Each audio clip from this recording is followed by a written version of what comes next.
Rabbiin dhala namaa gaafa biyya lafaarratti uumu wanta tokko biyya lafaarratti hojjete akka darbuuf uume. Kanaafiyyuu mul'ata keessa keenya jiru bakkeetti yoo baasne malee ofiidhaa bakkeetti ba'ee mul'achuutii hin danda'u. Ashamaa harka fuunee hordoftoonni seenaa tuubee akkam jirtu nagaa keessanii? Ani nagaadha, rabbiin galannaa ta'u. Isinis lafa jirtanitti nagaa ta'a isiniin jechuu nan barbaada. Chaanaalii mataa kootii banadhee gara keessan dhufeen jira. Chaanaalii kana hojjechuudhaaf guddisuudhaaf immoo deeggarsi keessan na barbaachisa waan ta'eef adaraa keessan na bukkee dhaabadhaa. Subscribe naaf godhaa isiniin jedha. Akkasuma immoo hiriyoota keessaniif illee share gochuudhaan like gochuudhaan yaada qabdanis akkasuma immoo wanta keessa keessan dhufee wanta sirreessi jettanillee sirreessuutii hin danda'a. Kophaa koo hojjechuutii hin danda'u. Mul'ata keessa koo jiru, yaada keessa koo jiru isa fidee gara keessan dhufe kana jabaadhee akkan hojjedhuu fi adaraa keessan humna naaf taasisiniin jedha.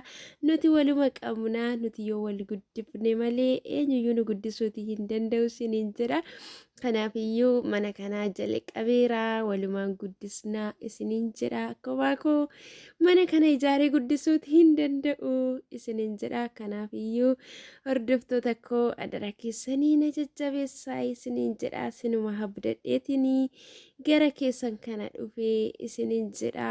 Yeroo yerootti wantoota daddarban hundumayyuu jechuudha dhaloota hin barsiisaa, barumsa qaba kanan jedhu fideetiin dhufaa, namni walirraa barataa.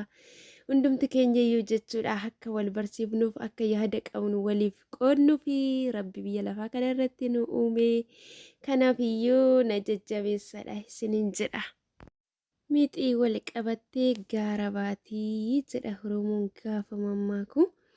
Kanaafiyyuu na jajjabeessaa isiniin jedha. Ani intala keessanii.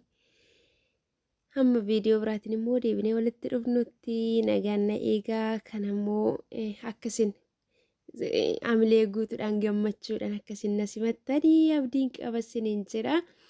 Kanaafiyyuu yaada garagaraa, barumsa garagaraa namoota illee affeeruudhaan wantoota garagaraatiin qabadhee isinii dhufaa keessumaa jechuudha. Wantoota akka gorsaa kanaan kan wal qabatu jireenya dhala namaa keessatti immoo gorsi utubaa jireenya dhala namaati waan ta'eef kanaaf walirraa baranna isiniin jedha. Hordoftoota koo nagaan turaadhaan man dhufutti isiniin jedha kanan biraatiin.